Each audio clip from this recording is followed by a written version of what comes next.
Two Navy SEAL commanders stepped into the bloodiest battlefield in Iraq, the streets of Ramadi, and discovered the one principle that decides who wins and who loses, in war, in business, and in life.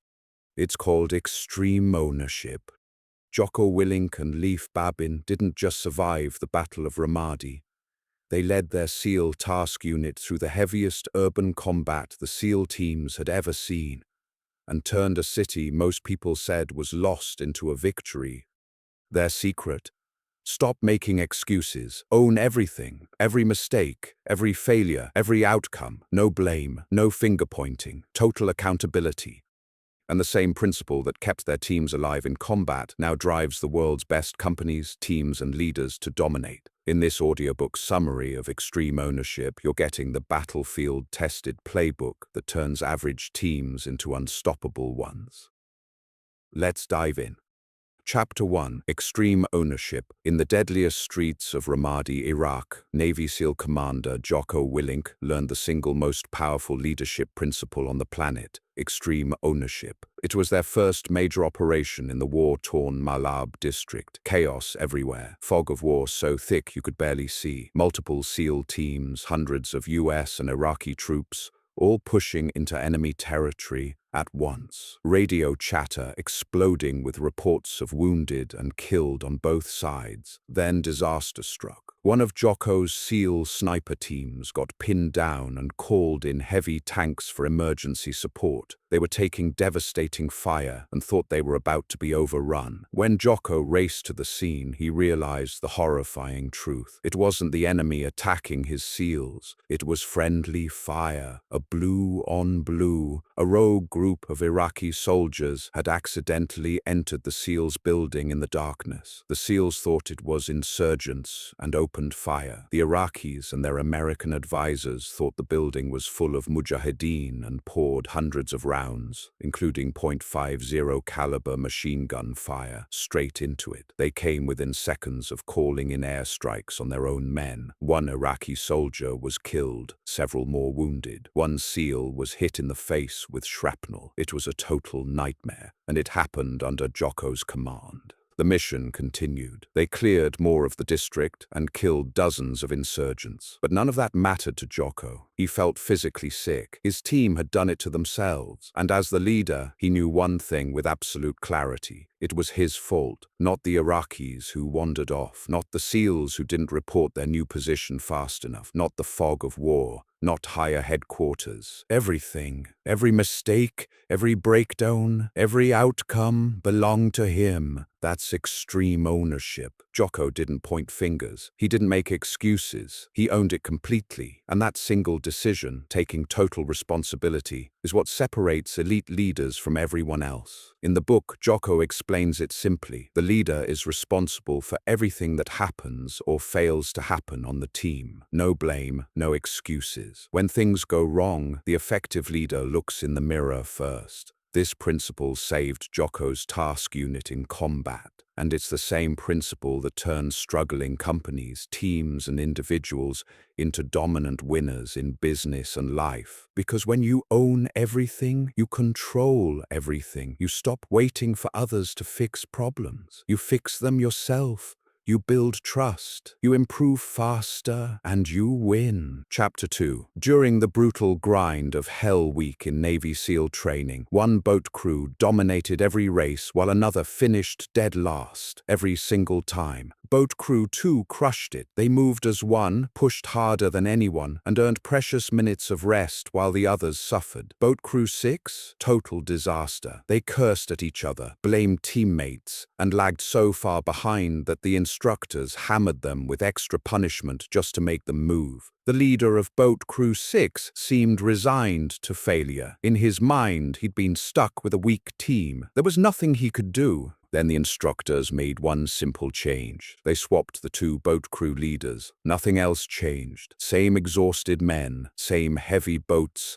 same freezing water and punishing sand. The result was immediate and undeniable. The former worst crew, Boat Crew 6, suddenly exploded into first place and stayed there. They stopped fighting each other and started working as a team. Morale skyrocketed. The constant yelling and excuses vanished. The best crew still performed well, but they were no longer dominant. One leader had transformed a failing team into winners. The other had turned a winning team into average. That's when Leif Babin learned the hard truth that separates good leaders from great ones. There are no bad teams, only bad leaders. The leader's attitude sets the tone for the entire team. The leader's energy, standards, and focus determine whether people give their best or just go through the motions. When things go wrong, the leader doesn't blame the team, the conditions, or bad luck. He owns it completely and then fixes it. Leif saw the same pattern in combat and later in business. In one company he worked with, the chief technology officer kept making excuses for a disastrous product launch, blaming the market, the sales team, the customers, everyone but himself. His defensive attitude poisoned the whole department. Once he finally accepted that the performance of his team was on him, everything shifted. He stopped pointing fingers, started enforcing higher standards, and pulled his people together. The excuses disappeared. Results improved dramatically. The lesson is simple but brutal. If your team is underperforming, look in the mirror first. Own the problems. Raise the standards. Get everyone focused on the mission instead of their own discomfort. When you do that, even the worst team can become unstoppable, because the difference between winning and losing almost always comes down to one thing: leadership. Chapter 3. In the briefing room at Shark Base in Camp Ramadi, Jocko Willink read the new orders from higher command and thought the same thing his SEALs were about to scream. This makes no sense. Task Unit Bruiser, elite battle-hardened Navy SEALs trained to perfection, was now required to execute every combat mission by, with, and through Iraqi army soldiers. These were some of the worst combat troops in the world, poorly trained, under-equipped, often unmotivated, and sometimes of questionable loyalty. Many had never fired a rifle properly. Some wore sandals into battle. SEALs lived and died by their brotherhood and superior skills. Now they were being told to bet their lives on these ragtag jundis. The SEALs were furious. So was Jocko, at first. Going into the deadly streets of Ramadi alongside Iraqi soldiers felt like a self-inflicted handicap. Why take that risk when they could operate alone and dominate? But Jocko knew one thing. As the leader, he could not voice those doubts. If he didn't believe in the mission, his team never would. So instead of complaining, he asked the only question that mattered: why? He stepped back and looked at the bigger picture. The strategic goal wasn't just to kill insurgents today. The goal was to win the war, meaning Iraq had to stand on its own. If Iraqi soldiers never learned to secure their own country, US forces would be stuck there for generations. The only way to build their capability was through real combat experience, side by side with the best advisors America had. And the only way Task Unit Bruiser would be allowed to leave the wire and hit the enemy hard was by bringing Iraqi soldiers on every operation. Once Jocko understood the why, everything changed. He believed. He gathered his SEALs and laid it out plainly. If the Iraqi army can't handle security, who will? Us. Forever. Our sons and our sons' sons. We have to get these guys up to speed, and the fastest way is to fight alongside them while we crush the insurgency so the enemy becomes weak enough for them to handle. The room went quiet. The SEALs still hated the idea, but now they understood, they believed, and they executed. Over the next 6 months, they took Iraqi soldiers into the fiercest fights in Ramadi. The Iraqis made mistakes, dangerous ones, but they also provided local knowledge that saved lives. Most importantly, every approved mission let the SEALs hammer the enemy and push the insurgency back. The strategy worked. Violence dropped. The Iraqis grew stronger. The mission succeeded. The principle is simple but unforgiving. A leader must believe in the mission. If you don't believe, you won't take the necessary risks. You won't inspire your team to push through hardship, and the mission will fail. When you receive an order, you question, don't complain. Ask why until you understand the strategic reason. Once you believe, explain that why clearly to your people so they believe too. Only then can everyone commit fully and win. Jocko saw the same truth in business. A company rolled out a new sales compensation plan that slashed pay for low producers. Mid-level managers hated it. They thought it would drive away talent. They didn't believe in it, so they couldn't sell it to their teams. The CEO explained the why. Cutting low-end pay, reduced overhead, lowered product prices, and let top producers capture more accounts and make even more money. It was a long-term play to build a smaller, stronger sales force. Once the managers understood the strategy, they believed. They explained it to their people. The plan worked. Belief isn't optional. It's the fuel that turns a difficult mission into victory. Chapter 4. In the first hours after Task Unit Bruiser hit the ground in Ramadi, the enemy opened fire on their camp. Tracers zipped overhead. SEALs sprinted to the rooftop in flip-flops and t-shirts, helmets on, rifles ready,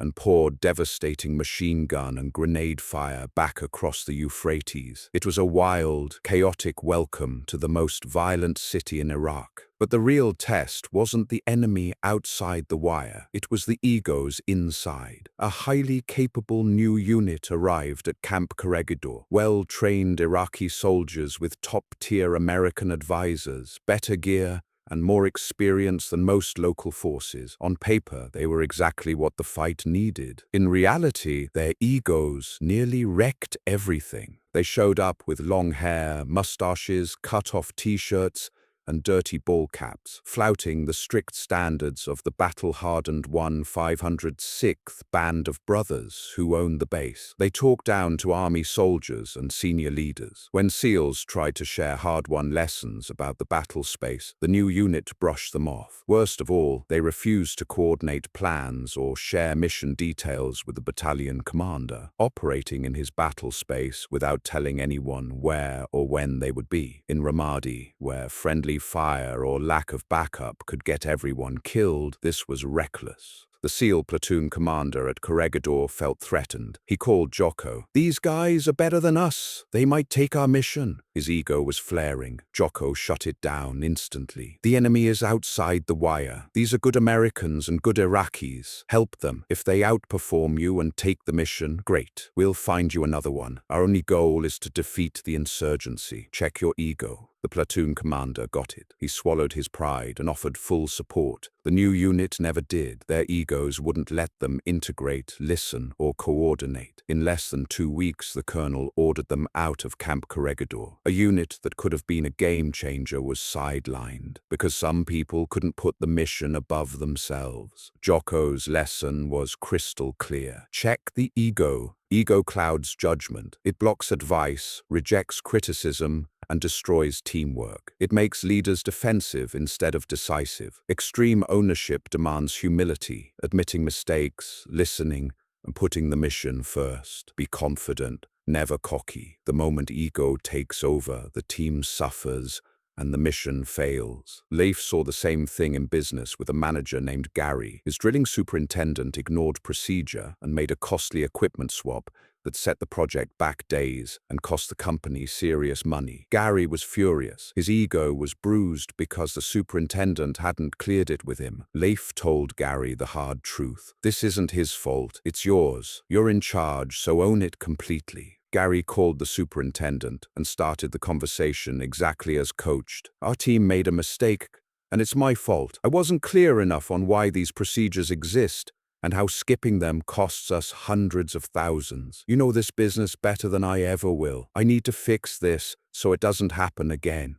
The superintendent's defensiveness vanished. No clash of egos. They talked openly, clarified decision authority, and aligned on the bigger picture. The friction disappeared. The team got stronger. Ego is the silent killer of every team. Check it at the door. Own everything. Put the mission first. When you do, doors open, people listen, and results follow. That's how winning teams operate. Chapter 5. In the heart of enemy territory in south-central Ramadi, Leif Babin and his SEAL sniper Overwatch team faced a brutal leadership dilemma. They had just finished protecting a massive U.S. Army cordon and search operation from a high-risk rooftop position. The mission was a success, no friendly casualties, but now they had to get out. Staying until dark meant hours of almost certain enemy attack on a vulnerable building. Calling in armored Bradleys for extraction would expose Army crews to deadly IEDs and take too long. Pulling out on foot in broad daylight was risky as hell, but it was the least bad option. Leif made the call. "We're pulling out. Pack up fast." His team moved like a machine. They used the fundamental SEAL tactic they had drilled hundreds of times: cover and move. One small element laid down security, while the next bounded forward. They leapfrogged through the streets, weapons covering every angle, ready for contact. 500 meters from safety, the enemy opened up, full auto AKs and belt-fed machine guns ripping into the street around them. Instantly, the SEAL machine gunners answered with devastating return fire, suppressing the insurgents, while the rest of the team bounded to the next corner. Leif lobbed 40mm grenades to keep enemy heads down. The coordinated maneuver worked perfectly. They hammered the attackers, broke contact, and sprinted the final stretch into the safety of Cop Falcon. Everyone made it back without a scratch. Adrenaline pumping, Leif and his leading petty officer were fired up until their platoon chief pulled Leif aside. "What the hell were you guys doing out there?" the chief demanded. Leif started to defend himself, then stopped. The chief was right. They had executed cover and move flawlessly inside their own squad, but they had completely forgotten the bigger team. The other SEAL Overwatch position, OP1, just a few hundred meters away and still in a strong, elevated spot, could have provided covering fire for their entire movement back to base. Instead, both teams pulled out independently. No coordination, no support. They got lucky. Leif owned the mistake immediately. He had violated the most basic law of combat. Cover and move is the single most important tactical principle in any fight. One element provides cover, suppressing the enemy or securing the area, while the other element moves toward the objective. Then they switch roles. It applies at every level: fireteam, squad, platoon, or entire task unit. Without it, you stall, you get pinned down, and you lose. The leader's job is simple but critical. Make sure the team is always executing cover and move. Focus the main effort on the highest priority task, while the rest of the team provides the necessary support. No one moves without cover. Leif saw the exact same dynamic in business, with a manufacturing company racing to launch a major new product line. The CEO was trying to handle every detail himself: sales, operations, marketing, logistics, while his teams worked in silos. Deadlines slipped, quality suffered, everyone was busy, but nothing was moving forward. Once the CEO applied cover and move, everything changed. He identified the single most important task: getting the production line ready and tested. That became the move. Everything else, marketing campaigns, sales training, supplier coordination, became the cover. Those teams supported without distracting the main effort. The leader coordinated it all so the primary team could advance safely and effectively. The launch succeeded ahead of schedule. Cover and move isn't complicated. It's the foundation of every winning team. On the battlefield or in the boardroom, the leader keeps the main effort moving while the rest of the team provides the cover that makes it possible. Do that consistently, and even the most dangerous missions become winnable. Chapter 6. In the planning room at Shark Base, Jocko Willink stared at the operation order and knew they were in trouble. The mission looked good on paper: a complex, multi-phase clearance through one of the most dangerous neighborhoods in Ramadi. It involved 4 separate SEAL elements: Iraqi soldiers, army tanks, snipers in multiple positions, coordinated timings, backup signals, contingency plans for every possible thing that could go wrong, and layers of communication protocols. It was a masterpiece of military planning. Then they briefed the troops. Blank stares, questions, confusion. Even the best SEALs and experienced army leaders were struggling to keep it all straight. Jocko could see it in their eyes. If this plan hit the real world, where bullets fly, radios cut out, and the fog of war descends. No one would remember half of it. He made the call that saved the mission. "Scrap it," he said. "We're starting over." Jocko threw out every unnecessary detail. The new plan was brutally simple. One main effort. Clear this block. These two teams provide cover. Everyone else supports them. If we get hit, suppress and move. That was it. No fancy contingencies. No complicated signals. Just one clear objective that every single person could repeat in one sentence. The team's faces lit up. They got it. They believed in it. They executed it perfectly. The operation went exactly as planned, except when it didn't. Enemy fighters hit them hard from multiple directions. Radios went down. Smoke and chaos filled the streets. But because the plan was simple, every man knew exactly what to do. They suppressed, they moved, they cleared the objective, and they came home without a single casualty. That's when Jocko learned one of the most important laws of combat. Keep it simple. The more complicated the plan, the more likely it is to fail when the pressure hits. In combat, or in any high-stakes environment, people under stress don't rise to the occasion. They fall back to the simplest thing they understand. If your plan has too many moving parts, too many what-ifs, or too much detail, it will collapse the moment things go wrong. The leader's job is to simplify, strip it down to the essentials, make sure every single person on the team can explain the plan in one clear sentence. If they can't, it's too complex. Leif saw the same problem in business with a manufacturing client rolling out a massive new inventory system. The project team had built an incredibly sophisticated program with dozens of new procedures, exception codes, approval layers, and reporting requirements. 6 weeks in, everything was behind schedule. People were making constant mistakes, and morale was in the toilet. The CEO applied the principle. He killed the complicated rollout and replaced it with 3 simple rules that everyone could remember and follow. Training took 1 afternoon instead of weeks. Errors dropped immediately. The system launched on time and under budget. Complexity is the enemy of execution. Simple wins. When the pressure is on and bullets are flying, literally or figuratively,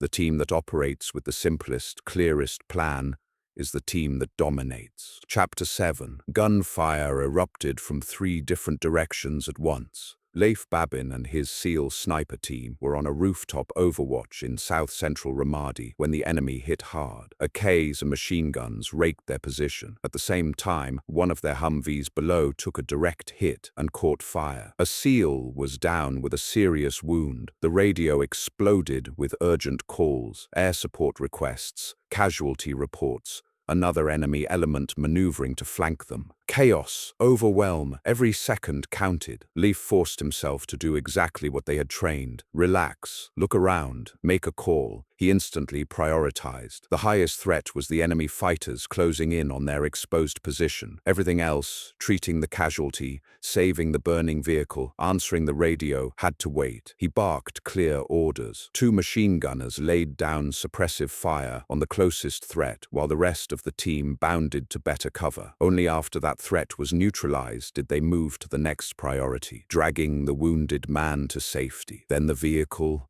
then the radio calls for air support. One problem at a time, execute, then the next. They survived the ambush, the wounded SEAL made it, the team fought out of the kill zone and completed the mission. That moment crystallized the 3rd law of combat: prioritize and execute. When everything is on fire at once, the human brain wants to multitask. It's a trap. Under extreme pressure, trying to do everything at the same time means doing nothing well. The effective leader steps back for a split second, identifies the single most important task right now, and attacks it with total focus. Only after that is handled does the team move to the next priority. Leif saw the exact same trap destroy a business client. The CEO was drowning, sales crashing, a key supplier failing, 2 top employees threatening to quit, a cash flow crisis, and a lawsuit landing on his desk, all in the same week. He was bouncing between problems, answering emails at 2 a.m. and getting nowhere. Leif forced him to stop and apply the principle. They listed every crisis, then ranked them by what would kill the company first. Number 1. one, the cash flow problem that would shut them down in 30 days. Everything else waited. The CEO and his team attacked that single issue with ruthless focus. Once it was stabilized, they moved to the next priority. Within 6 weeks, the company was stable and actually stronger than before the crisis. Prioritize and execute keeps teams alive in combat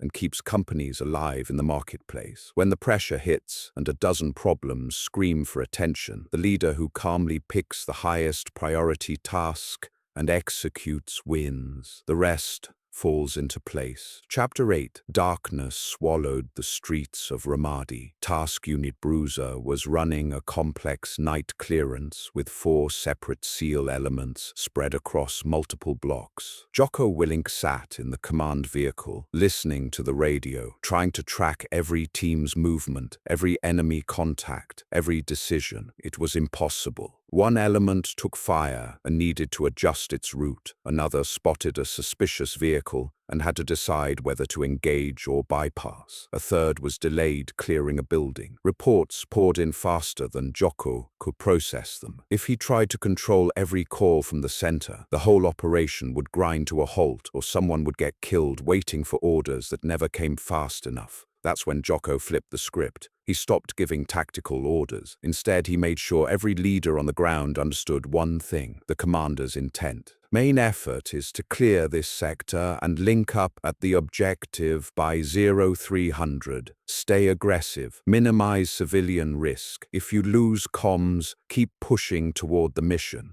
Then he trusted them. The senior petty officers and platoon leaders ran their own fights. They made split-second decisions without waiting for approval. When one team got pinned down, their leader called for supporting fire from another element and kept moving. When another found a better route, they took it and updated the rest. Jocko only stepped in when something truly threatened the overall mission. The operation succeeded faster and cleaner than any of the overly controlled missions they had run before. No one waited. Everyone owned their piece. The team moved like a living organism instead of a puppet on strings. That night proved the fourth and final law of combat: decentralized command. No leader can be everywhere at once. The best teams push decision-making as far down the chain as possible. The senior leader sets the clear intent, what success looks like, and the boundaries that cannot be crossed, then empowers junior leaders to execute. Those leaders must be competent, confident, and aligned with the mission. When they are, the team moves faster,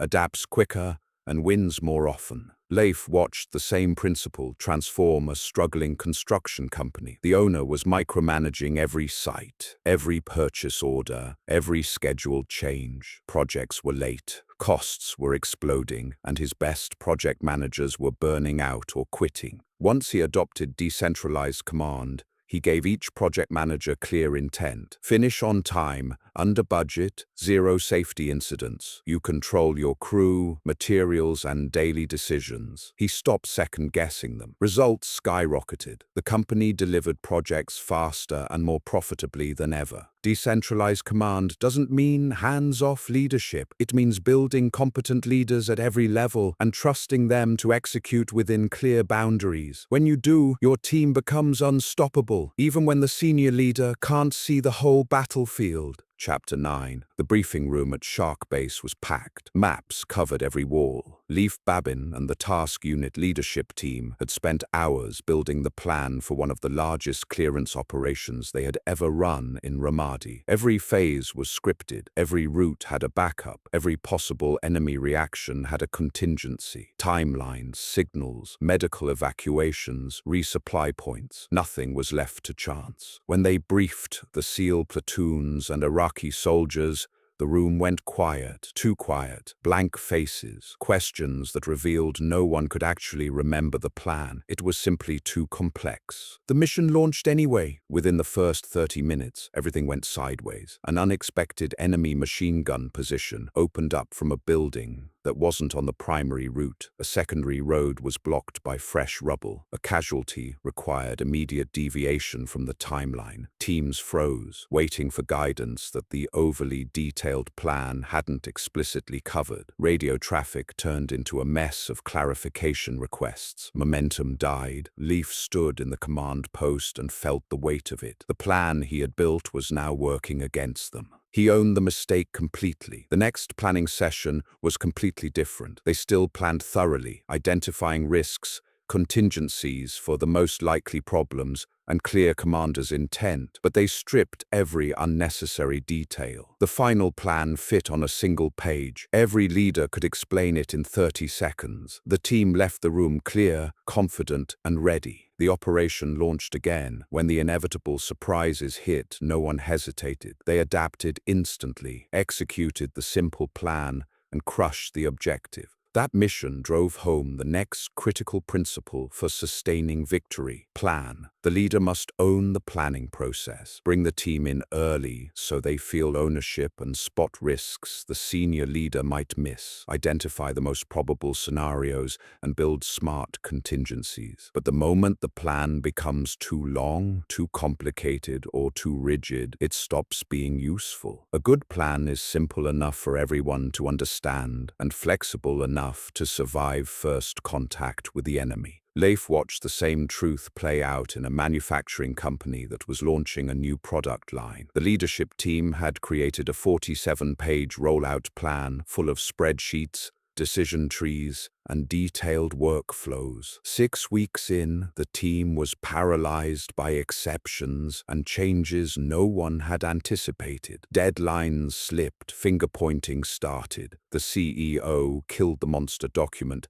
and replaced it with a one-page plan, 3 clear priorities, simple if this then that contingencies, and one measurable goal. He involved the team in building it so everyone owned it. Execution accelerated. The launch finished ahead of schedule and under budget. A great plan doesn't try to predict the future. It prepares the team to dominate whatever the future brings. Plan thoroughly, keep it simple, own the process, then trust the team to execute. Chapter 10. Higher headquarters had made a decision that could get people killed. Jocko Willink stood in the command post at Shark Base, staring at the new frag order. Command wanted Task Unit Bruiser to shift focus to a different sector immediately, pulling SEAL sniper teams and assault elements off the most critical fight in south-central Ramadi and sending them somewhere far less important. The reasoning looked good on a map in a distant headquarters. On the ground, it was suicide. It would leave Army and Marine units exposed, hand the enemy a major victory, and waste the momentum the SEALs had bled to create. And Jocko could have complained. He could have rolled his eyes and told his platoon commanders, "Higher doesn't get it." Instead, he did the opposite. He prepared a clear, concise, and humble briefing. No emotion, no ego, just facts, ground truth,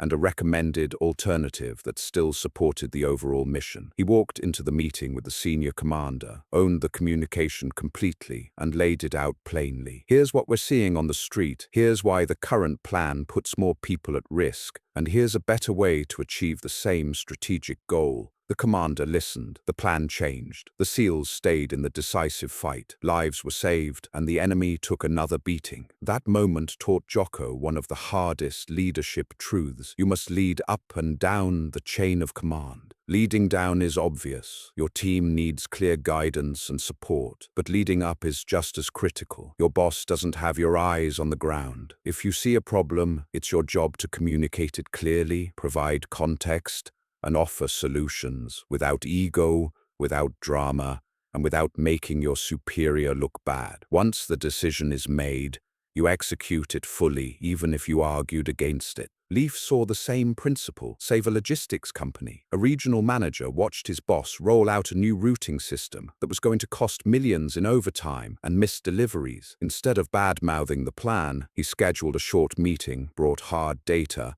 and presented 3 simple fixes that would still support the boss's goal of cutting costs. The boss adjusted the plan on the spot. The company saved money, and the manager earned massive respect. The best leaders don't just follow orders. They make sure the chain of command has the right information to make the right decisions, communicate up with humility and clarity, support the final call completely. When you do both, the entire team wins,